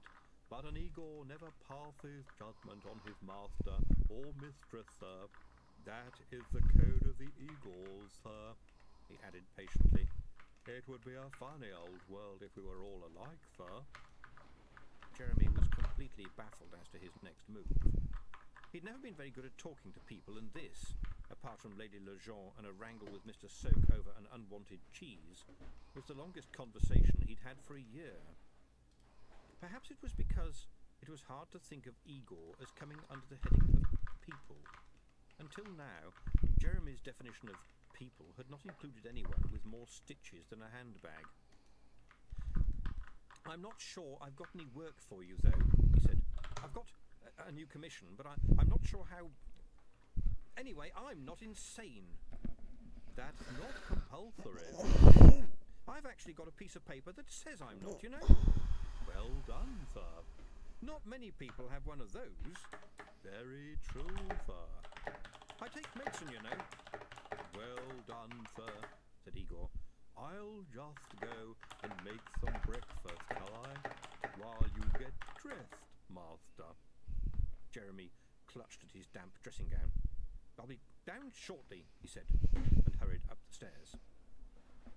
Igor's gaze took in the racks of tools. There was not a speck of dust on them. The files, hammers, and pliers were ranged according to size, and the items on the workbench were positioned with geometrical exactitude. He pulled open a drawer. Screws were laid in perfect rows. He looked around at the walls. They were bare except for the shelves of clocks. This was surprising. Even dribbling Dr. Vibes had a calendar on the wall, which added a splash of colour. Admittedly, it was from the Acid Bath and Restraint Company in ugly, and the colour it splashed was mostly red, but at least it showed some recognition of a world outside the four walls. Igor was puzzled. Igor had never worked for a sane person before. He'd worked for a number of, well, the world called them madmen, and he'd worked for several normal people in that they only indulged in minor and socially acceptable insanities, but he couldn't recall ever working for a completely sane person. Obviously, he reasoned, if sticking screws up your nose was madness, then numbering them and keeping them in careful compartments was sanity, which was the opposite. Ah, no, it wasn't, was it? He smiled. He was beginning to feel quite at home already. Lutze the sweeper was in his garden of 5 surprises, carefully cultivating his mountains. His broom leaned against the hedge. Above him, looming over the temple gardens, the big stone statue of Wen the Eternally Surprised sat with its face locked in its permanent, wide-eyed expression of, yes, pleasant surprise. As a hobby, mountains appeal to those people who in normal circumstances are said to have a great deal of time on their hands. Lutze had no time at all. Time was something that largely happened to other people. He viewed it in the same way that people on the shore viewed the sea. It was big, and it was out there, and sometimes it was an invigorating thing to dip a toe into, but you couldn't live in it all the time. Besides, it always made his skin wrinkle. At the moment, in the never-ending, ever-recreated moment of this peaceful, sunlit little valley, he was fiddling with the little mirrors and shovels and morphic resonators and even stranger devices required to make a mountain grow to no more than 6 inches high. The cherry trees were still in bloom. They always were in bloom here. A gong rang somewhere back in the temple. A flock of white doves took off from the monastery roof. A shadow fell over the mountain. Lutze glanced at the person who had entered the garden. He made the perfunctory symbol of servitude to the rather annoyed-looking boy in novice's robes. "Yes, master," he said. "I'm looking for the one they call Lutze," said the boy. "Personally, I don't think he really exists." "I've got glaciation," said Lutze, ignoring this. "At last. See, master, it's only an inch long, but already it's carving its own little valley. Magnificent, isn't it?" Yes, very good," said the novice, being kind to an underling. "Isn't this the garden of Lutze?" "You mean Lutze, who is famous for his bonsai mountains?" The novice looked from the line of plates to the little wrinkled smiling man. "You are Lutze? But you're just a sweeper. I've seen you cleaning out the dormitories. I've seen people kick you." Lutze, apparently not hearing this, picked up a plate about a foot across on which a small cinder cone was smoking. "What do you think of this, master?" he said. "Volcanic, and it is bloody hard to do, excuse my clutching."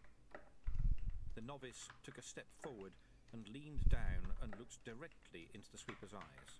Lutze was not often disconcerted, but he was now. "You are Lutze?" "Yes, lad, I am Lutze."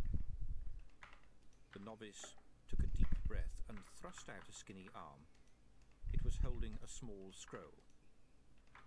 "From the abbot, venerable one." The scroll wobbled in the nervous hand. "Most people call me Lutze, lad, or sweeper. Until they get to know me better, some call me get out of the way," said Lutze, carefully wrapping up his tools. "I've never been very venerable, except in cases of bad spelling." He looked around the saucers for the miniature shovel he used for glacial work, and couldn't see it anywhere. Surely he'd put it down just a moment ago. The novice was watching him with an expression of awe mixed with residual suspicion. A reputation like Lutze's got around. This was the man who had, well, who had done practically everything if you listened to the rumours. But he didn't look as though he had. He was just a little bald man, with a wispy beard and a faint, amiable smile. Lutze patted the young man on the shoulder in an effort to put him at his ease. "Let us see what the abbot wants," he said, unrolling the rice paper. Oh, you are to take me to see him, it says here. A look of panic froze the novice's face. What? How can I do that? Novices aren't allowed inside the inner temple. Really? In that case, let me take you to take me to see him, said Lutze. You are allowed into the inner temple, said the novice, and then put his hand over his mouth. But you're just a Oh. That's right. Not even a proper monk, let alone a dong, said the sweeper cheerfully. Amazing, isn't it? But people talk about you as if you were as high as the abbot. Oh, dear me, no, said Lutze. I'm nothing like as holy. Never really got a grip on the cosmic harmony. But you've done all those incredible... I didn't say I'm not good at what I do, said Lutze, ambling away with his broom over his shoulder. Just not holy. Shall we go? Lutze, said the novice as they walked along the ancient brick path. Yes? Why is this called the Garden of Five Surprises? What was your name back in the world, hasty young man? Said Lutze. Newgate Ludd, then... Lutze held up a warning finger. Ah? Sweeper, I mean. Lad, eh? Ain't more pork, lad? Yes, sweeper, said the boy. The suddenly dejected tone suggested he knew what was coming next. Raised by the Thieves' Guild, one of Ludd's lads. The boy, formerly known as Newgate, looked the old man in the eye, and when he replied, it was in the sing-song voice of someone who'd answered the question too many times. Yes, sweeper, yes, I was a foundling. Yes, we get called Ludd's lads and lasses after one of the founders of the guild. Yes, that's my adopted surname. Yes, it was a good life, and sometimes I still wish I had it. Lutze appeared not to hear this. Who sent you here? A monk called Soto discovered me. He said I had talent. Marco? The one with all the hair? That's right. Only I thought the rule was that all monks were shaved. Oh, Soto says he is bald under the hair, said Lutze. He says the hair is a separate creature that just happens to live on him. They gave him a field posting really quickly after he came up with that one. Hard-working fellow, mind you, and friendly as anything, providing you don't touch his hair. Important lesson there. Uh-oh, You don't I went to the wrong survive in spot. the field by obeying all the rules, including those relating to mental processes. And what name were you given when you were enrolled? Lobsang, then Sweeper. Lobsang Ludd. Yes, Sweeper. Amazing. So, Lobsang Ludd, you tried to count my surprises, did you? Everybody does. Surprise is the nature of time, and 5 is the number of surprise. Yes, Sweeper. I found the little bridge that tilts and throws you into the carp pool. Good, good. And I have found the bronze sculpture of a butterfly that flaps its wings when you breathe on it. That's toe. There's the surprising way those little daisies spray you with venomous pollen. Ah, yes. Many people find them extremely surprising. And I believe the 4th surprise is the yodeling stick insect. Well done, said Lutze, beaming. It's very good, isn't it? But I can't find the 5th surprise. Really? Let me know when you find it, said Lutze. Lobsang Ludd thought about this as he trailed after the sweeper. The Garden of Five Surprises is a test, he said at last. Oh, yes. Nearly everything is. Lobsang nodded. It was like the Garden of the 4 Elements. Every novice found the bronze symbols of 3 of them in the carp pond, under a rock, painted on a kite. But none of Lobsang's classmates found fire. There didn't appear to be a fire anywhere in the garden. After a while, Lobsang had reasoned thus. There were in fact 5 elements, as they had been taught. 4 made up the universe, and the 5th, surprise, allowed it to keep on happening. No one had said that the 4 in the garden were the material 4, so the 4th element in the garden could be surprise at the fact that fire wasn't there. Besides, fire was not generally found in the garden, and the other signs were truly in their element. So he'd gone down to the bakeries and opened one of the ovens, and there, glowing red hot below the loaves, was fire. Then I expect that the fifth surprise is there is no fifth surprise, he said. Nice try, but no cylindrical smoking thing, said Lutze. And is it not written, oh, you are so sharp you'll cut yourself one of these days?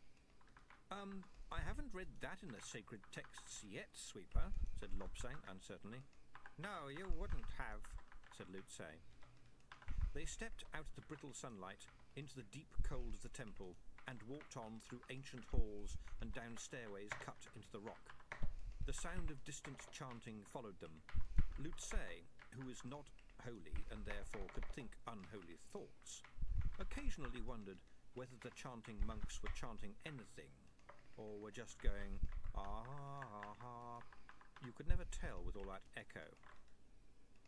He turned off the main passage and reached for the handles of a pair of large, red lacquered doors. Then he looked behind him. Lobsang had stopped dead some yards away. Coming? But not even dongs are allowed in there, said Lobsang. You have to be a third Jim Ting at least. Yeah, right.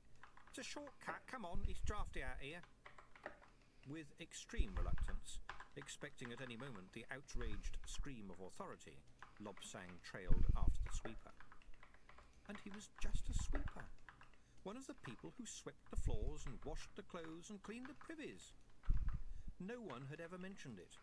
Novices heard about Lutze from their very first day. How he'd gone into some of the most tangled knots of time and unravelled them. How he'd constantly dodged the traffic on the crossroads of history. How he could divert time with a word and used this to develop the most subtle arts of battle. And here was a skinny little man who was sort of generically ethnic, so that he looked as if he could have come from anywhere, in a robe that had once been white before it fell to all those stains and patches, and the sandals repaired with string, and the friendly grin, as if he was constantly waiting for something amusing to happen, and no belt at all, just another piece of string to hold his robe closed. Even some novices got to the level of grey dong in their first year. The dojo was busy with senior monks at practice. Lobsang had to dodge aside as a pair of fighters whirled past, arms and legs blurring as each sought an opening, paring time into thinner and thinner slivers. Yo, sweeper! Lobsang looked around, but the shout had been directed at Lutze. A ting, only just elevated to the third Jim by the fresh look of his belt, was advancing on the little man, his face red with fury. What for are you coming in here, cleaner of filth? This is forbidden. Lutze's little smile didn't change, but he reached in his robe and brought out a small bag. It's a shortcut, he said. He pulled out the tobacco and, while the ting loomed over him, began to roll a cigarette. And there's dirt everywhere too. I'll certainly have a word with the man who does this floor. How dare you insult! Screamed the monk. Back to the kitchens with you, sweeper! Cowering behind Lutze, Lobsang realized that the entire dojo had stopped to watch this. One or two of the monks were whispering to one another. The man in the brown robe of the dojo master was watching impassively from his chair with his chin on his hand. With great and patient and infuriating delicacy, like a samurai arranging flowers, Lutze marshalled the shreds of tobacco in the flimsy cigarette paper. Now, I reckon I'll go out of that door over there, if you don't mind, he said. Impudence! Then you are ready to fight, enemy of dust! The man leapt back and raised his hands to form the combat of the hake. He spun round and planted a kick on a heavy leather sack, hitting it so hard that its supporting chain broke. Then he was back to face Lutze, hands held in the advancement of the snake. Hi! Shao! Hi! He began. The dojo master stood up. Hold, he commanded. Do you not want to know the name of the man you are about to destroy? The fighter held his stance, glaring at Lutze. I don't need to know the name of Sweeper, he said. Lutze rolled the cigarette into a skinny cylinder, and winked at the angry man, which only stoked the anger. "It is always wise to know the name of a sweeper, boy," said the dojo master, "and my question was not addressed to you." Tick. Jeremy stared at his bed sheets. They were covered in writing, his own writing.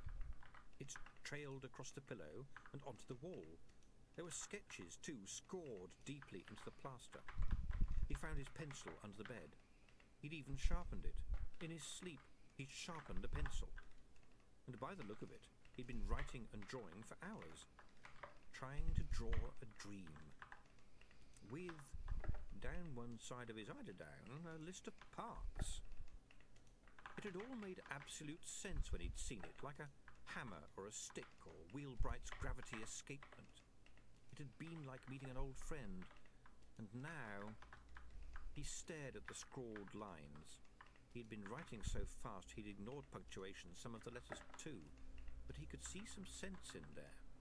He'd heard of this sort of thing. Great inventions sometimes did arise from dreams and daydreams. Didn't Hepzibah Whitlow have the idea of the adjustable pendulum clock as a result of his work as the public hangman?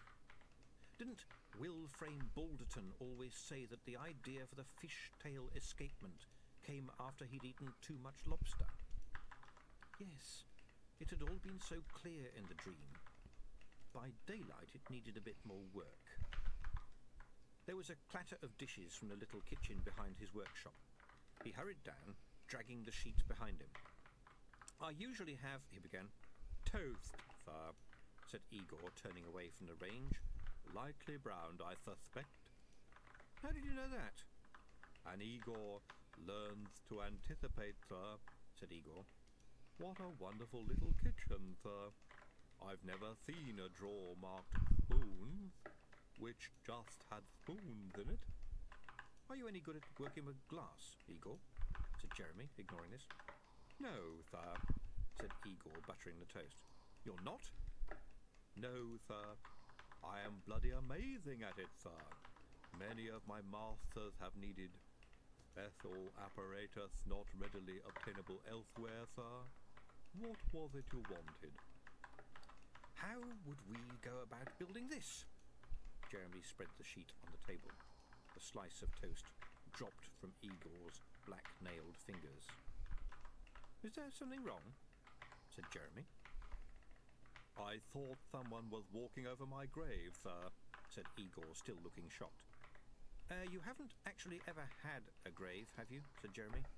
"Just a figure of speech, sir. Just a figure of speech," said Igor, looking hurt. "This is an idea I've had for a clock." "The glass clock," said Igor.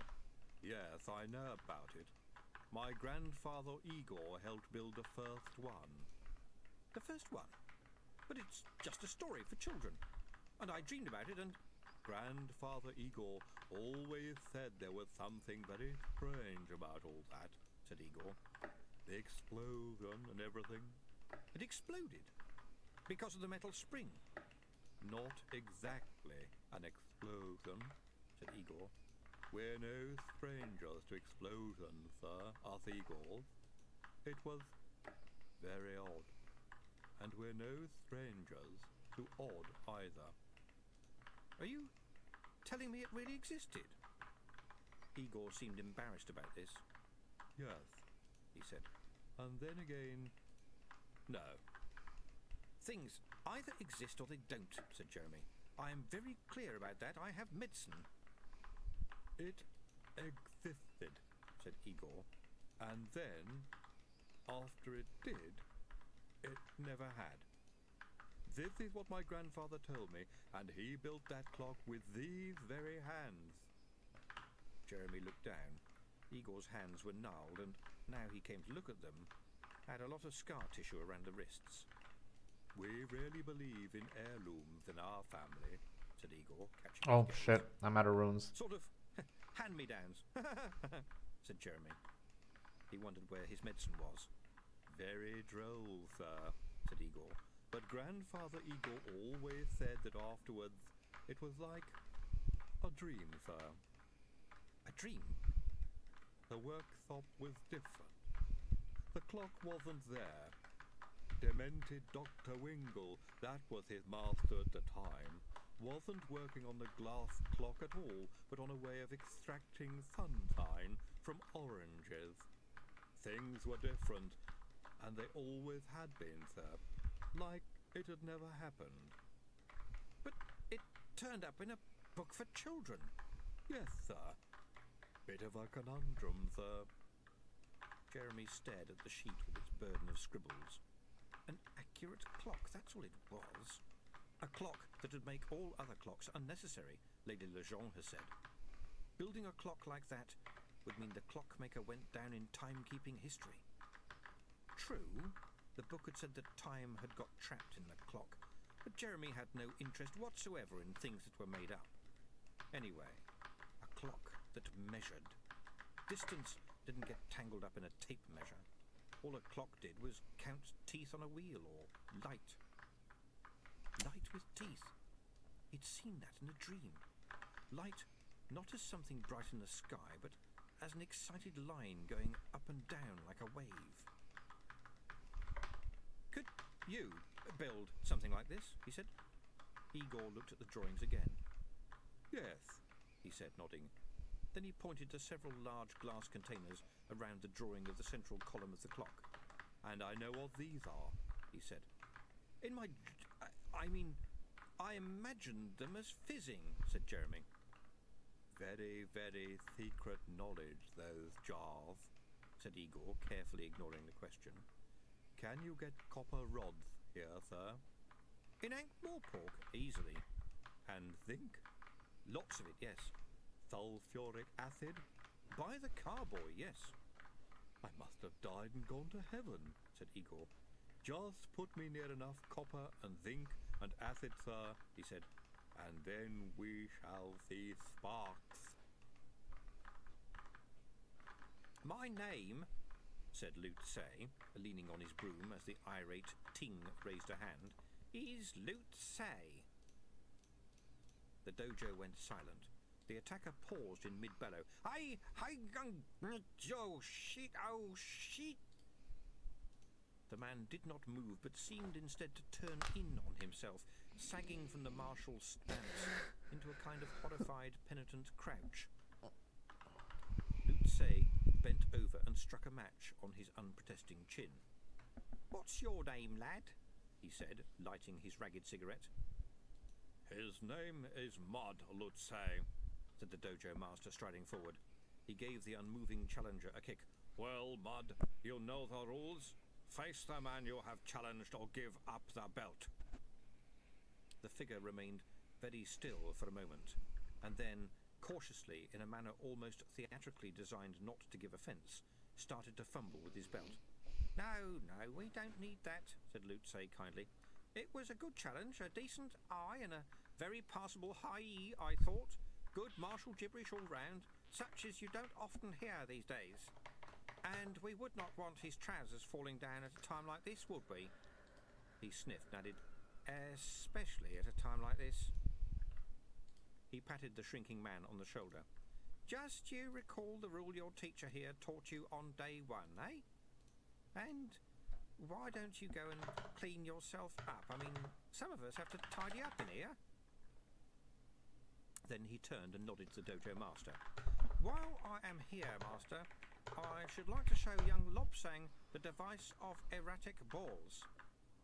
The dojo master bowed deeply. It is yours, Lutze the sweeper.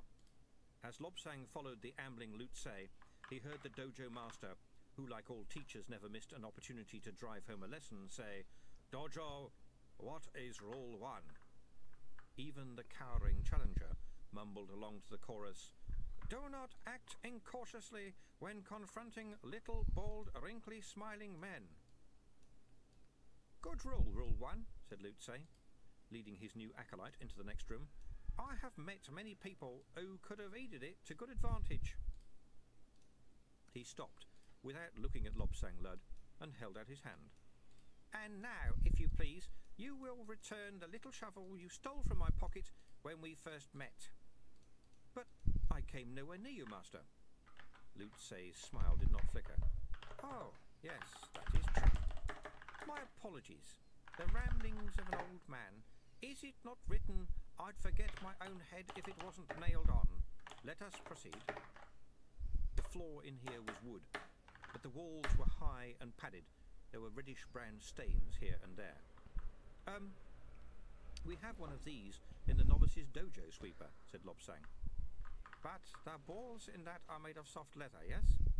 Said the old man, approaching a tall wooden cube. A row of holes ran halfway up the side that faced down the length of the room. And they travel quite slowly, I recall.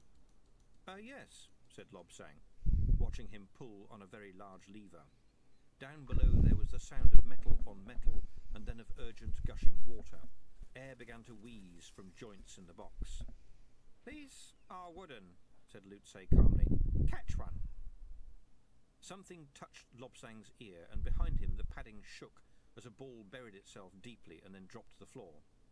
Perhaps a shade slower, said Lutzay, turning a knob. I'll end the stream here. After 15 Thanks for rapid watching, balls, guys. See ya. Lobsang caught one